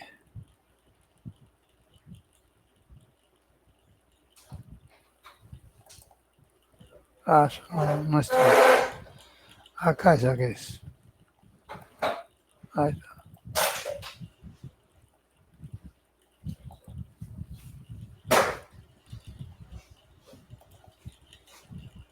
Lo más chévere es lo más chévere es esa matrimonio fue el juego de las corbatas. Sí. Y a vértigo. Vértigo, sensación de que las cosas giran alrededor de uno, ¿no? Alrededor de uno. Ya, y todo va a estar dado por acá, este sistema, lo que es del equilibrio. Aquí están los conductos semicirculares, y el utrículo y el sacro. Cualquier lesión en esas estructuras, conductos semicirculares, obstáculos, o en su nervio respectivo, te va a dar problema de vértigo. Hay dos vértigos de dos tipos, la periférica cuando hay lesión acá y la central cuando hay lesión acá, ¿no? En los nervios. Ahí está, central y periférico. ¿Ya? Mira, cuando es central, probablemente tiene que estar acompañado con alguna lesión del sistema nervioso central, como parálisis, tumores, ACV, algo, ¿no? Cuando es periférico, relacionado con problemas auditivos, zumbidos de oído, ¿no? Los acúfenos, bueno, zumbido de oído, ¿no? Que zumba los oídos, alguna alteración ahí en la audición, en el oído, la hipoacusia, algo por ahí. Entonces, aquí están las patologías, ¿dónde está? A ver, ¿dónde está esta patología? O sea, tienen que aprenderse, son las causas, ¿no? De los vértigos, el posicional benigno, que es más frecuente, la enfermedad de Meniere por aumento de la presión, ahí está, de la presión de la linfa, ¿no? Ahí saca uno de esos. Es la presión, el aumento el incremento del volumen de la endolinfa, ¿no? Aumento de la presión y el volumen de la endolinfa. La más conocida es esta, la vértigo posicional, el vértigo posicional vestibular periférico, es el más frecuente. Ya, perdón, aquí está. Y es más frecuente cuando la persona se mueve, le da vértigo. Bueno, apenas se mueve, se lo gira por acá y de la vuelta. Bueno, los ojos también, muy sencillo, la más frecuente. A veces está asociado a, ¿no? Aquí saben, movimientos rotacionales del cuerpo bruscos de la cabeza y comienza a girar y le duele la cabeza. En cambio, acá el Meniere es por aumento de la presión, ¿no? Aumenta el volumen de la endolinfa. Esto es una neuritis, inflamación del nervio vestibular, una neuritis vestibular.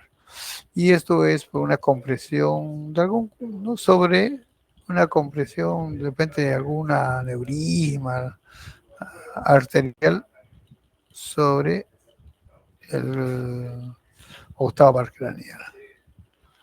El psicógeno no. A ver. ¿Qué más hay, chicos? El 11, el 12, vamos a ver el 12, ¿qué era? ¿Qué era el 12?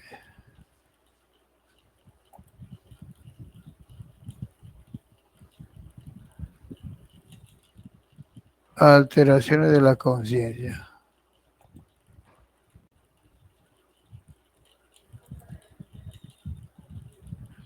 Si es glago, ya ahí no me queda porque es repetido. A ver, no, acá está de otra manera. Y acá la conciencia está clasificada por estas. Ahí está, los grados. O sea, el glago es una manera de clarificar, de poder establecer pues el nivel de la conciencia. Pero otra manera también, de manera más antigua, es estos términos, ¿no? Letargia, nubilación, por eso también lega. Entonces, letargia es cuando el paciente pues está despierto, está soñoliento, pero está despierto, ¿no? Medio desorientado, con sueño.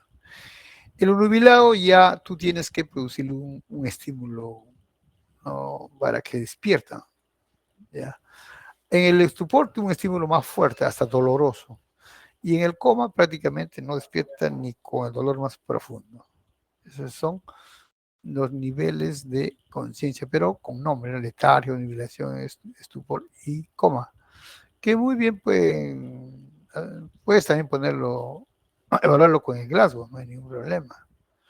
Ya las causas lo mismo, ¿no? Las mismas causas, lo mismo, ya. A veces no hay problema, es repetido, pero de otra manera. Ya 12, no, 12, falta 13. Si es ya esto, ¿qué curso era? ¿Qué curso es esto? Hacer eso.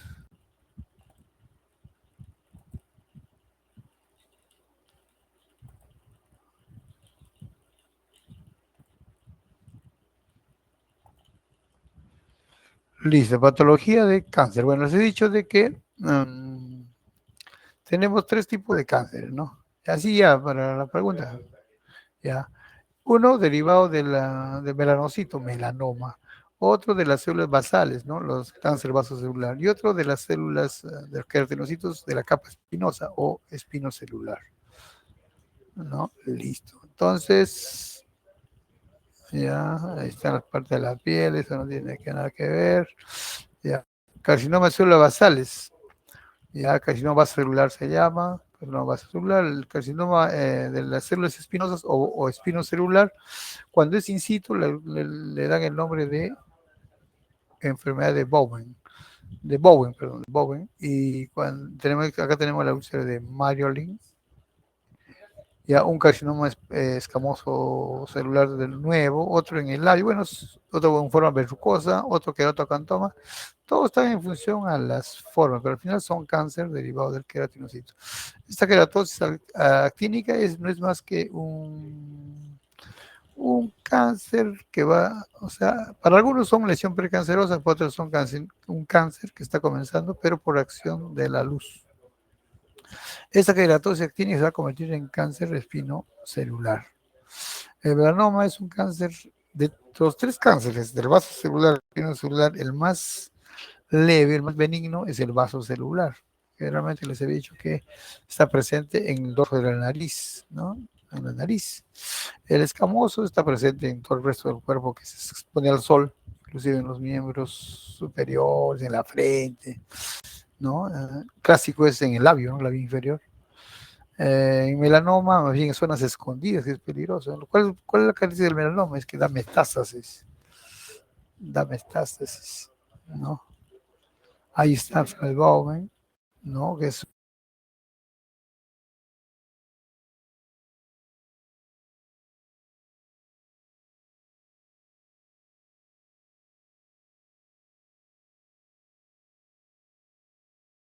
un cáncer que está comenzando. Entonces el vaso frecuentemente parece un nódulo, una bolita, una lesión que no sana en dos zonas de la nariz. Y el melanoma maligno, pues en una zona escondida, a veces es en el talón, en la parte de los pies, en cualquier parte podría estar. Pero a veces, pero lo característico es que da metástasis. ¿Dónde da metástasis? El cerebro.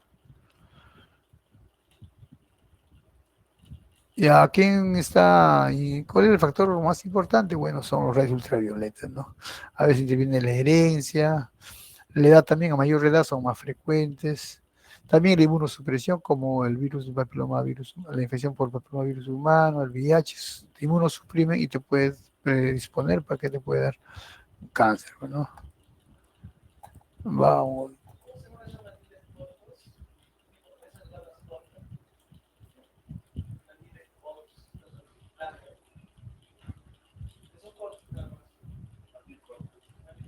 La C14 quiero que...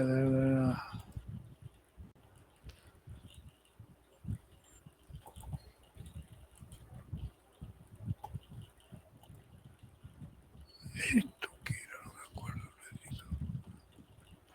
Lenguaje a las afasias, ya les he dicho, y vamos a directamente. Ya, este cuadrito hay que aprenderse, ¿ya? Este cuadrito ya, ese cuadrito hay que aprender para poder combinar las alternativas. Este cuadrito también para definir las definiciones. Ya, las afasias. Entonces tenemos las afasias motoras de Broca, ahí está. Las afasias motoras de Broca y las afasias sensitivas de Wernicke, o si no, un daño en el canal, ¿no? ¿Cómo se llama? En el fascículo arqueado o que está comunicando tanto Broca con Wernicke. Ya, eso no deben olvidarse. Mínimo van a venir las preguntas, ¿no? Mínimo. Ahora puede haber afasias transcorticales motoras como transcorticales sensitivas, o sea, en las partes más profundas de estas áreas. Ya, nada más está como otro dibujo. Ya, aquí está clarísimo sus características de cada uno de ellos. ¿Ah? ¿Cuáles son las características de la fascia de Broca? ¿Cuáles son las características de la fascia de Wernicke? Y la fascia global es cuando comprometen los dos. Ya se está acabando el tiempo, vamos a ver la última semana que hemos visto. Está fácil, este es muy chulo la última semana. ¿Dónde está? Vamos a ver.